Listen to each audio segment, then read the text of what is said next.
see anyone complaining about the way Itania is eating her money, you people will see.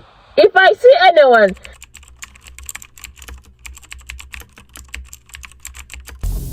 every single day, I'm gonna make something great. That's my way.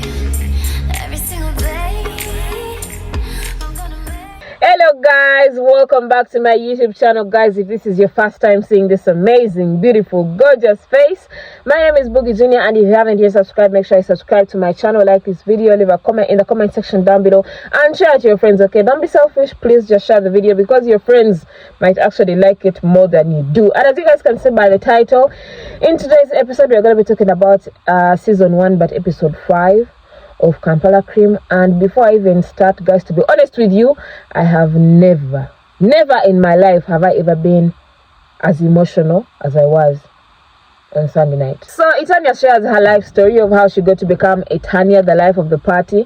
And Itania is just a simple girl from a humble beginning. She's a firstborn of 3 daughters raised by a single mom. She has 2 young sisters. And in senior 4, Itania makes the decision to end school, and she tells her mom, you know what, I'm not going to continue with school, I'm not interested anymore. And she makes the decision not because she's not interested, but because there's no money, and she can see and she can understand that, you know, she has younger ones who also need to be taken care of. And then she moves to Kampala, and, you know, she tries to hustle here and there. Things don't work out, and then she gets the opportunity to go abroad. So because she's a firstborn and she was desperate to be really helpful and, you know, just provide for her family, Itania decided to take on that opportunity. That she's gonna work in a supermarket. Okay, and she's like, you know what, I can do that because the money was good enough. You know, those guys, they say 2 million, 3 million a month, and you're like, wow, I can't even make that here in Uganda. Okay, so the idea of working in a supermarket is sellable because, first of all, you work in shifts, and, you know, it's just easier and convenient. And knowing that her mom wouldn't agree with this, Itania makes the decision to go on her own without letting her mom know.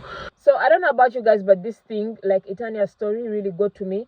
And I did a lot of research about sex trafficking, about importing ladies, importing. Okay, when the other side, they're importing, when they're here, you're exporting. But whatever, you guys know what I mean. Importing ladies from especially African countries to go work in Thailand, India. I have watched documentaries, and guys, it is not funny. It is actually not funny. And anyone who has gone through stuff like that and is still back on their feet and living the best life they could possibly ever live is a woman.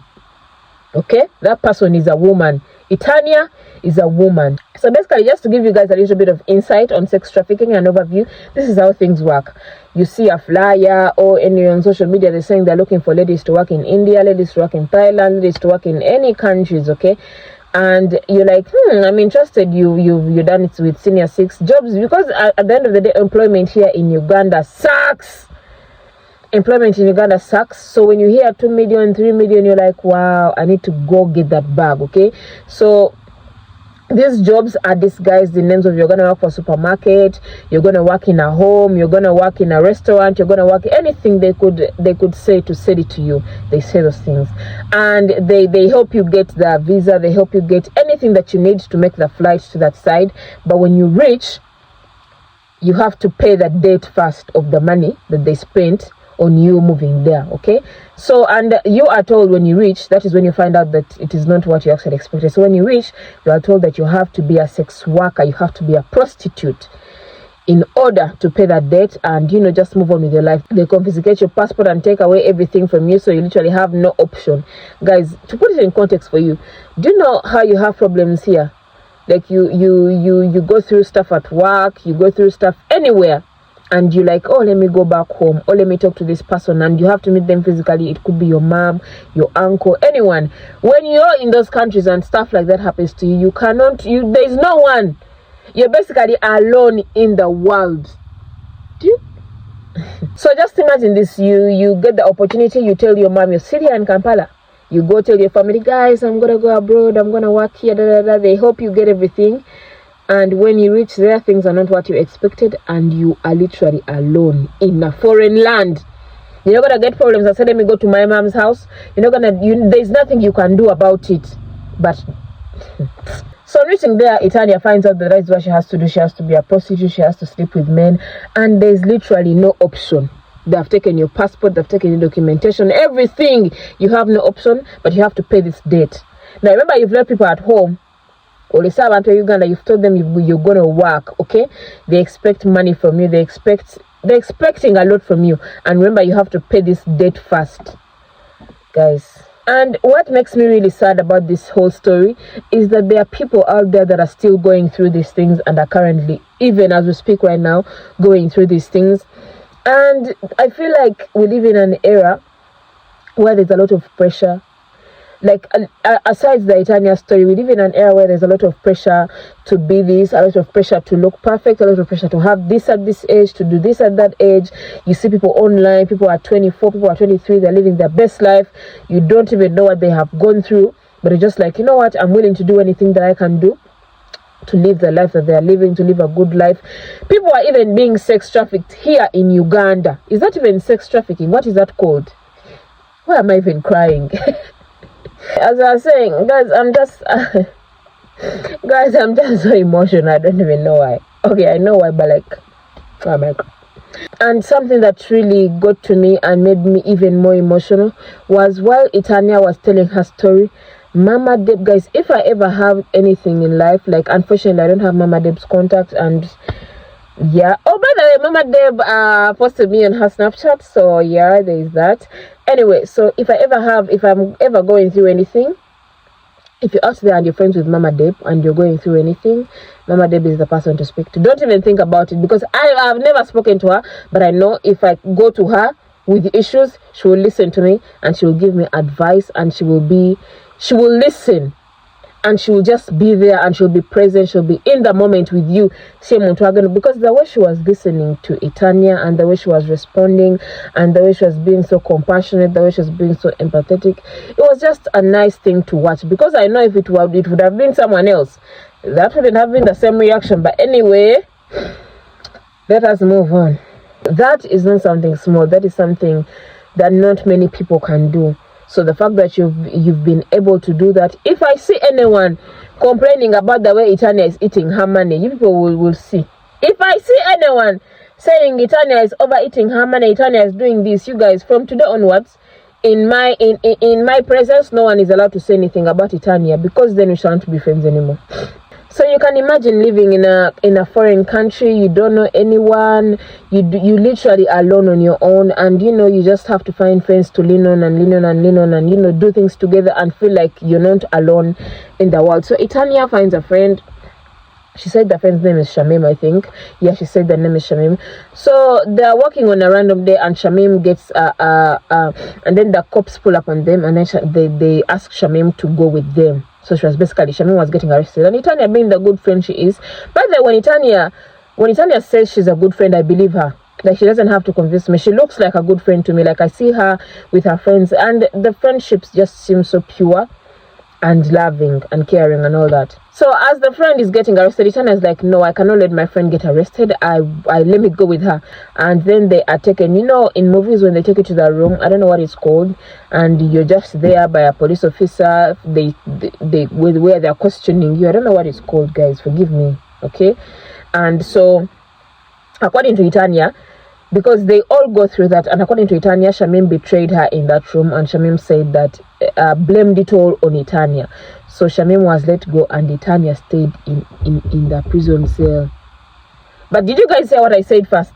Shamim was being arrested, and Itania said, let me go with you. When it was time to come out, Shamim made it look like it was Itania's fault that they were being arrested, that they were being prostitutes in the first place. Guys, I don't even want to have friends anymore. Like, guys, Itania's story was so sad. It got to me, and I got to, like, it opened my eyes to the fact that many women in Uganda, in Africa, are going through that, and they can't even do anything about it. Because, guys, as I keep emphasizing, imagine being in a foreign country. They've taken away your passport, and they're forcing you to do things that you can't even imagine. Okay, they're making you sleep with 10 men a night. Like, that, it sounds crazy, and it is actually real.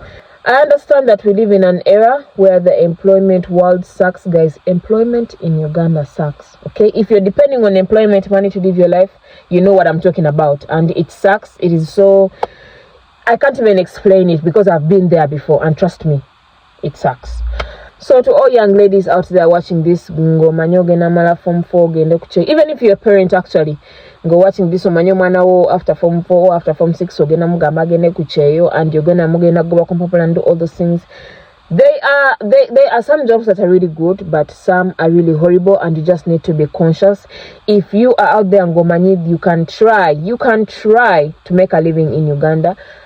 Please try your best, because at the end of the day, you don't even know, because you could be working on your papers right now and you don't even know you're gonna grab chai in restaurant and you're like, oh, that is not sex trafficking, okay?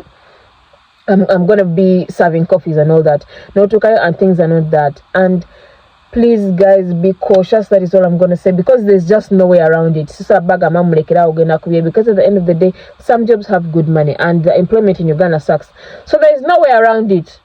There's really no way around it. I don't even know how this video has taken this entire direction, but I just feel like the whole Itania story sparked a lot of things in my brain, and I was just I was just looking at how funny life is. Anyways, guys, as we're ending the video, I'm gonna talk a little bit about the other two ladies on the show.